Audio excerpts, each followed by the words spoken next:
I remember the sound before anything else, a slow churn of wind over stone, the kind of wind that tastes of iron and old secrets.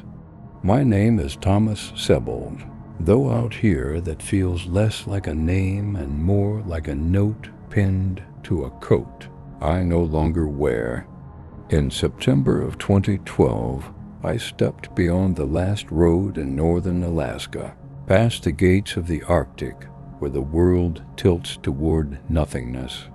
I thought I came for silence, but silence here is not what it is anywhere else. It moves, it bends, it listens. The first days were simple, almost tender. Each morning I woke to ridges the color of hammered pewter and rivers that braided themselves like silver rope across the tundra. Spruce needles held the cold like tiny emerald daggers. My boots found their rhythm on the mossy ground, a rhythm I mistook for companionship. I wrote in my journal about caribou tracks stitched across a creek, about a sky so clean it felt washed with glass.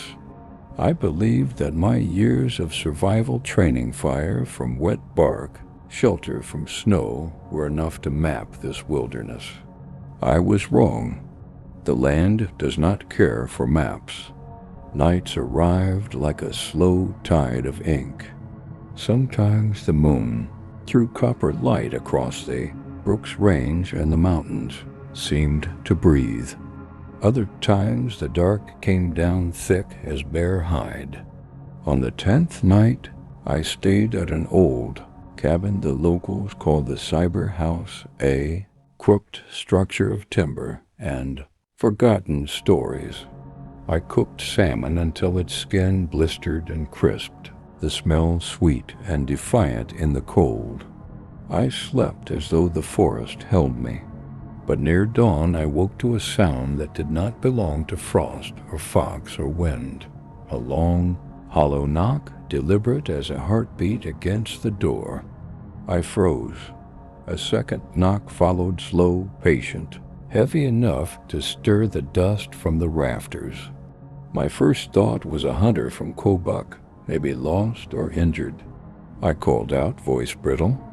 No answer, only a low vibration that seemed to bloom inside the wood itself. Then came the howl. It wasn't Wolf, not even close. It slid through octaves like metal bending, a tone so deep the floor quivered beneath my sleeping bag. I stayed still until the gray of morning peeled the darkness apart. When I stepped outside, the snow wore a pattern of prints too large for any bear, each impression wide and strangely arched, as though the ground itself had learned a new language. I should have turned back then, but pride is a quiet predator. I packed before the sun burned the frost and set my compass for Chandler Lake. The wind sharpened. Clouds dragged their shadows like torn sails across the peaks. Hours stretched into a kind of gray hypnosis, footsteps, breath, the crunch of ice, the sudden hush, when a bird fled the trees. Every so often I caught a faint metallic hum, like a wire singing underground. My mind argued with itself. Maybe glacier movement, maybe the blood in my ears. But the hum returned, always just beyond recognition, a note that waited for me to admit it was real. By the 4th day, the world had narrowed to the sound of my own breathing and the endless white. That's when I found the first structure, a lattice of branches wedged high between two spruces, woven into a shape too precise for weather. The sticks were peeled of bark and stacked like a crown. I stared upward until the cold needled my eyes. Something about it felt rehearsed, as if the forest had been building stage sets for an audience I could not see. That night, the wind died completely. I heard the snow settle. Then came the footfalls, slow, deliberate, crushing the crusted drifts with a weight that made the air tremble. I reached for my flashlight, but stopped. A thin blue shimmer seeped through the seams of my tent, pulsing like the heartbeat of the ground. I lay there counting the spaces between steps.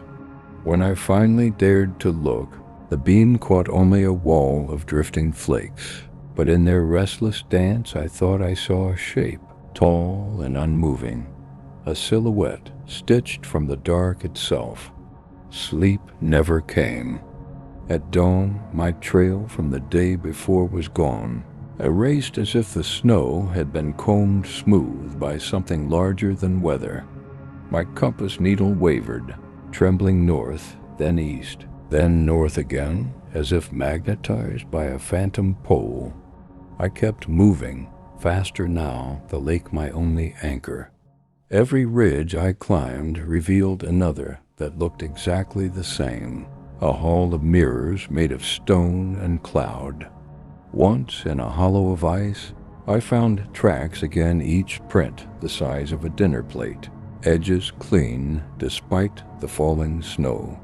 The ground pulsed, like it missed a heartbeat. By the second week, the Arctic sun barely skimmed the horizon, leaving the world in a copper dusk that never ended. Hunger threaded through me, thin but constant. My rations dwindled to a single pouch of dried meat and a handful of berries hardened by frost. I told myself that fear burns calories faster, that's all. Yet every time I stopped to eat, the forest answered with a sound and echo that felt too close, as if the trees were rehearsing my movements. One evening I set camp beside a river sealed in ice. The sky above flared with aurora, green ribbons twisting like veins of light through black velvet. Beauty can be cruel. While I watched, a shadow cut across the glow, tall, human-shaped, and silent. It did not move with the wind. It moved against it. My breath locked. The shadow tilted its head, as if listening, then vanished into the riot of stars. I stayed awake until the aurora faded, and the world turned a flat, indifferent gray. When I finally reached the edges of Chandler Lake, the water lay beneath a skin of glassy ice. The surface reflected the sky so perfectly it seemed I could fall upward into it. I built a small fire, the flames clawing at the cold. The woods around me felt stretched, like a drum pulled too tight. Somewhere beyond the tree line, something shifted a crack, a step, then silence so sudden it swallowed even the memory of sound. I thought of my family back in Wisconsin, of their faith in my skill, and for the first time I wondered if skill was only another word for arrogance. I opened my journal with trembling hands. The page caught a flicker of firelight, and I wrote, "It's here again. The night feels crowded, as if the dark itself has grown eyes." A gust of wind hissed through the camp, though no branches moved. From the lake came a single echoing knock, like a fist on distant wood. Then another, each slower than the last, each vibrating through the ice into my bones. I gripped the pen until it snapped. The ground beneath me shivered, not the quick quake of settling earth, but a patient rhythmic tremor, like something vast shifting just below the crust of the world. I whispered into the empty air, but the night gave nothing back except the smell of metal and snow. That was when I realized I was no longer alone. The lake kept knocking through the night, a patient rhythm that tunneled into my chest until my heartbeat tried to match it. I don't remember falling asleep, only the sudden awareness of waking in a darkness thick as tar. My fire had collapsed to a coil of orange embers, their glow like the eyes of something waiting. The air carried a strange scent, cold metal, mixed with the musk of wet earth, a smell that didn't belong to snow or pine. I sat up, every muscle locked, and heard the soft crush of steps circling the tent. Not hurried, measured, listening. I reached for my flashlight, but the batteries were dead. The silence that followed was not absence but weight, as if the forest had lowered a lid over the world. Then a faint scraped cloth against bark, or skin against ice, traveled along the edge of my camp. I forced myself to breathe. Each inhale felt like drawing a blade across my lungs. Hours stretched until the blackness thinned into a gray so pale it could have been smoke. Only then did the footsteps retreat, leaving behind a ring of untouched snow without a single print. Morning broke with a dull copper light. The lake lay motionless beneath a skin of frost that looked poured from glass. I scanned the perimeter again and again, but the surface remained perfect, as though the night had been erased. My hands shook when I packed, not from cold, but from the memory of that invisible orbit around me. As I left, a wind whispered through the spruce tops, carrying a low hum that vibrated in my teeth. It sounded like power lines, though no wire runs through this wilderness. The trail toward the western ridge climbed steeply through drifts that hid jagged rock. I moved fast, driven by something deeper than reason. The hum followed, sometimes faint, sometimes close enough to feel in my ribs. By midday, a storm gathered clouds bruised purple, wind sharp as broken glass. Snow arrived in hard, slanted sheets, and the world shrank to a tunnel of white. My compass spun as if drunk, its needle trembling in every direction. I pressed forward anyway, letting instinct guide me. Hours later, I stumbled upon a hollow between cliffs, a bowl of black stone where the storm seemed to avoid. The air there was strangely warm, carrying a scent like struck flint. Against the far wall stood a lattice of branches woven into a perfect spiral, each limb peeled of bark and sharpened to a point. No animal builds with geometry. My breath fogged the pattern, and for a moment it seemed to move, each branch flexing with a slow, deliberate pulse. I reached out. The wood was warm. A sudden crack split the air, a boulder shearing loose high above. I dove aside as a slab of ice the size of a table crashed onto the spiral and exploded into shards.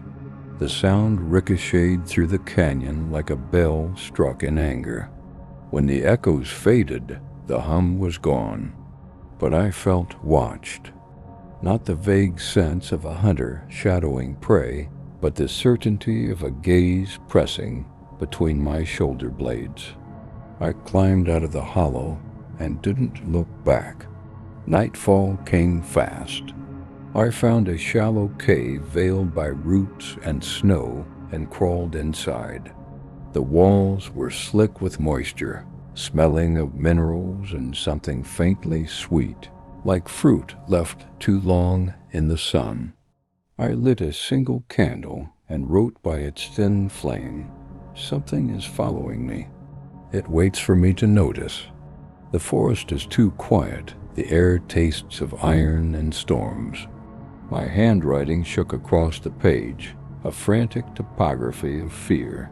Sometime after midnight, a faint glow bled into the cave, green as deep-sea light. It pulsed once, twice, then held steady. I crept to the entrance. Across the snowfield below, tall shapes moved, 3 of them, maybe 4 each, wrapped in a halo of pale phosphorescence. They walked with a slow, fluid grace, long strides that left no indentation in the drifts. I could not see faces, only silhouettes that seemed carved from the dark.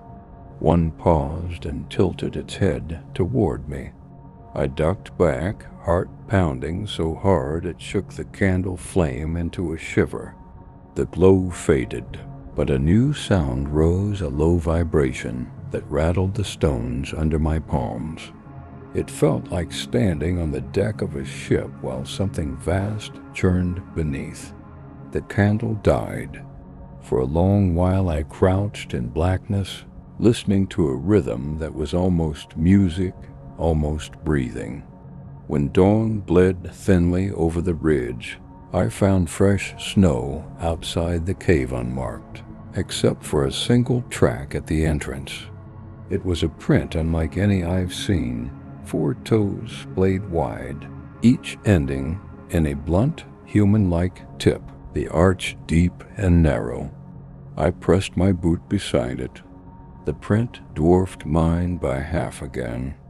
The snow inside the impression was not cold, but damp, as though something warm had only just stepped away. I moved quickly that day, skirting frozen creeks and stands of black spruce that leaned like weary sentinels. The hum returned in short bursts, each closer than before, threading through the wind like an unseen engine. By afternoon, I reached a ridge where the land fell away into a vast white plain. Far across it stood a line of dark shapes stone, I thought, until one of them shifted. The movement was slow, deliberate, and unmistakable. I tightened the straps on my pack and turned toward the next valley, but the feeling of those shapes following along the horizon clung to me like static. Snow began again at dusk, fine and glittering. I stopped near a cluster of boulders to set a small fire. As sparks rose, a sudden gust flattened the flames and smothered them in an instant. The wind carried a single sound, low and resonant, like a drum struck under water. It came once, then again, each pulse stronger, closer. I gripped my knife, though I knew steel was useless against whatever moved out there. Through the curtain of snow, a figure emerged, tall enough that its shoulders brushed the lower branches of the spruce. Its outline wavered, half hidden by the swirling flakes. I could not see a face, only a mass of shadow shaped roughly, like a man draped in fur that caught the starlight in dull glints. It stood there, breathing slow clouds into the frozen air. I tasted metal on my tongue. I forced a shout, half warning, half plea. The figure tilted its head, a motion eerily precise, then stepped sideways into the darkness and was gone.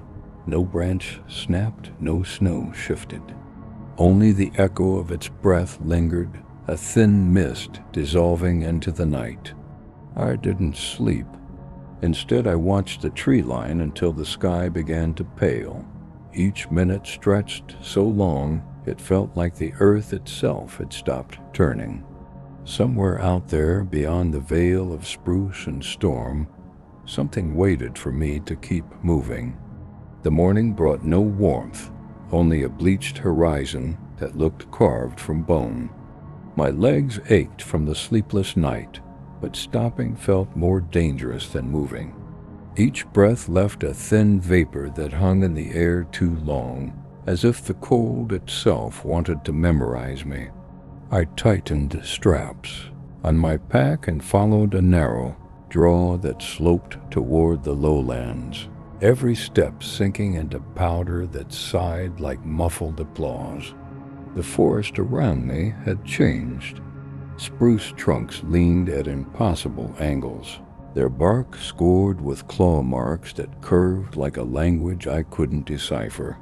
A crow called once, sharp and lonely, then the world folded back into stillness. I had long since stopped trusting silence. It felt like a creature in its own right, deliberate and watchful. Midday light dripped through the clouds in streaks of tarnished silver. I paused to eat the last of my dried meat and caught a faint tremor beneath the snow, a slow thud that rolled through the ground as though some hidden heart had found a slower beat. My own heart stumbled to match it. I told myself it was ice shifting, a distant avalanche, anything ordinary, but the sound had rhythm. 3 beats. Pause. 3 beats again. A signal. By late afternoon, the sky darkened, a lid of pewter pressing low. I reached a wide clearing where the wind moved in restless spirals, sweeping snow into small, circling towers. At the center of the clearing stood a stone outcrop I didn't remember on my map smooth, black and oddly symmetrical, as if a giant had sliced it with a single blade. When I stepped closer, the air grew warmer, carrying a scent of copper and wet moss. I ran a gloved hand along the stone. It vibrated faintly, like a low note sustained on a cello string. A flicker of light caught my eye, a single pale gleam at the tree line. I turned sharply. There, half hidden among the trunks, stood a shape taller than any man, its outline blurring with the shadows. It didn't move, but I felt its attention wrap around me like a tightening wire. The snow under my boots creaked.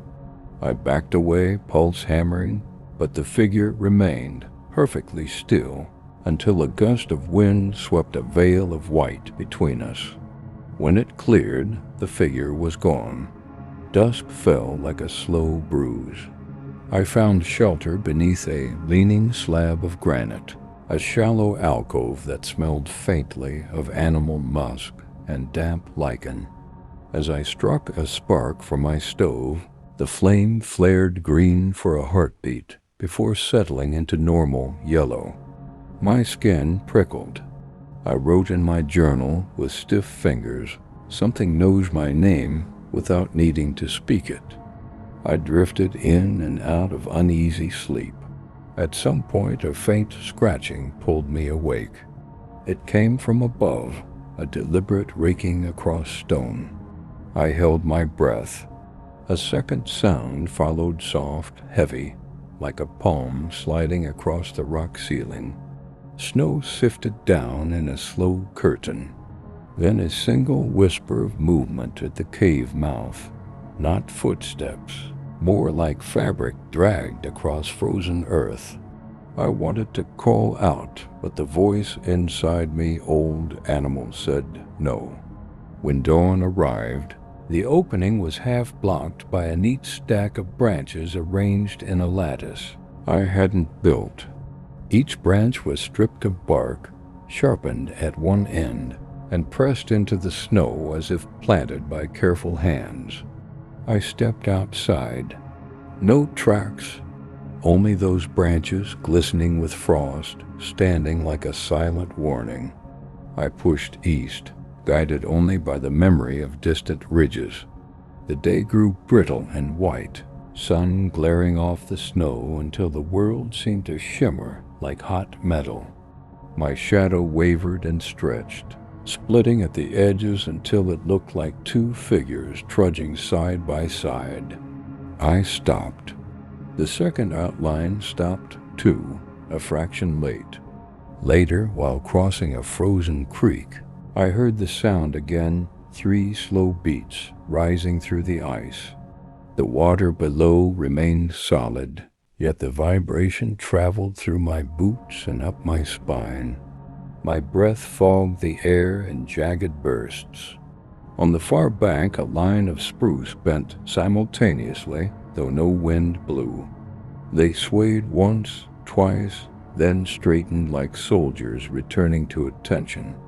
Toward evening, I spotted a narrow canyon, its walls etched with strange grooves as if clawed by something enormous. The air inside was warmer, carrying a faint hum I felt more than heard. I followed it until the canyon opened into a small amphitheater of rock. In the center stood a crude structure of interlocked logs and antlers, taller than a man. Skulls of caribou were tied with braided grass to its upper beams, each skull drilled cleanly at the center of the forehead. A thin mist coiled around the base, smelling of burnt pine and iron. I circled the monument with slow steps, every nerve drawn tight. On the far side, I found a single object pressed into the snow, my own scarf, the one I'd lost days earlier near Chandler Lake. It was dry, folded carefully, and warm as if it had been held close to a body. My stomach dropped. I had traveled miles since losing it miles through untouched wilderness. Someone or something had carried it here and waited. The sky dimmed to a deep indigo. I turned to leave, but a sound like a low whistle floated from the canyon entrance. It was soft, almost curious, and it froze me in place. I raised my flashlight. A figure stood just beyond the arch of rock toll, broad-shouldered, edges blurred as though wrapped in moving fog. Its head inclined slightly, the gesture unnervingly human. I felt the urge to speak, to ask what it wanted, but no words came. The figure stepped forward, one long stride that left the snow untouched. My light flickered and died. Darkness folded around us like a closing hand. I backed away until the monument brushed my shoulders.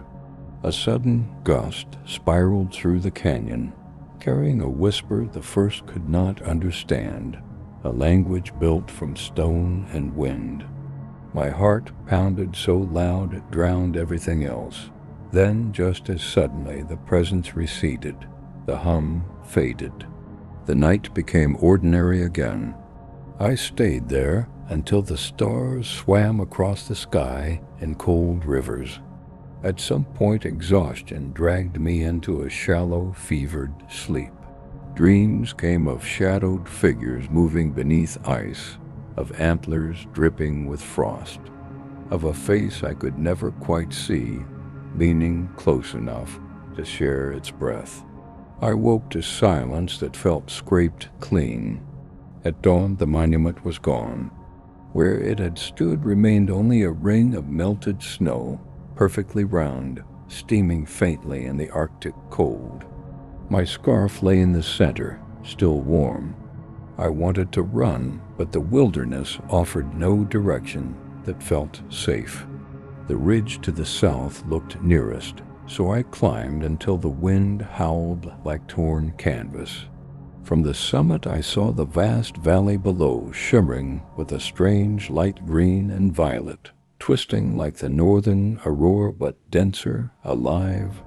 And there, scattered across the plain, dark shapes moved in slow procession. They were too tall for men, too deliberate for animals, gliding across the snow without sinking. The wind dropped, sudden and absolute. I heard a single sound from far below, 3 deep beats, perfectly spaced, echoing through the frozen earth. I knelt on the ridge, every thought stripped away but one. Whatever walks this land does not want to be found, yet it has already found me. From the ridge I watched the procession fade into the gray, the valley swallowing their outlines, as if the snow itself were tired of holding their shapes. The wind returned in ragged breaths, and with it a familiar taste of iron, like a mouthful of old coins. I didn't descend right away. I waited for the light to thin, for the world to stop pretending there was a safe direction. Only then did I start toward the low basin that would take me back to the lake. The path I chose was more rumor than route, terraces of ice scalloped by thaw and cold. Dwarf willow hunched low as if bracing for a blow. My feet found purchase the way a lock finds its key, by memory rather than sight. Somewhere behind me, the slow 3-beat tremor rolled through the ground again. It felt closer now, a buried drum calling my bones by name. The sky dulled to pewter until horizon and earth became a single smudged line. I moved faster. A fog rose from the basin, not drifting but creeping, shouldering into the spruce as if practicing to become a living thing. A fog that learned how to stalk. It braided itself around the trunks and climbed the branches, and every time I stopped to listen, the fog seemed to listen back. My breath joined it and disappeared. At the basin floor, I found a creek sealed in glass. Beneath that glass, black water held the reflections of trees that the wind hadn't moved, reflections that twitched a fraction late, as if rehearsing before the real branches dared to sway.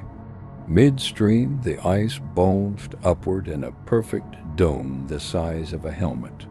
Embedded inside was a single palm-shaped print with long, blunt fingers and a narrow wrist pressed from beneath. I leaned closer. Frost feathered across the ridge lines of the print. The ice hummed. Somewhere under me, the current turned once, slowly like a sleeper rolling to face the wall. I stepped back. My pack rasped against bark. A low branch released snow down the back of my neck, and the shock of cold seemed to wring the air like struck metal. The fog thickened. When I moved, it followed. When I paused, it held still as if learning my gait. Dusk lurched forward.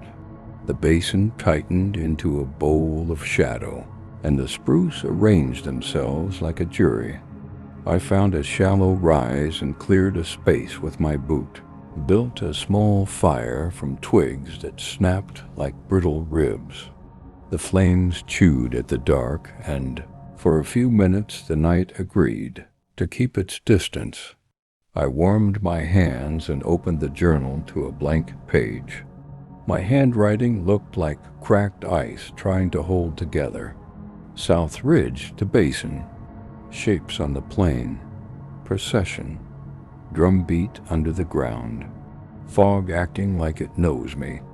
I paused, reached into the pocket where I usually keep a pencil stub, and instead my fingers closed around a tuft of coarse hair I did not remember taking. It was dark with a sheen like wet stone, thicker than any animal hair I've handled. None came closer.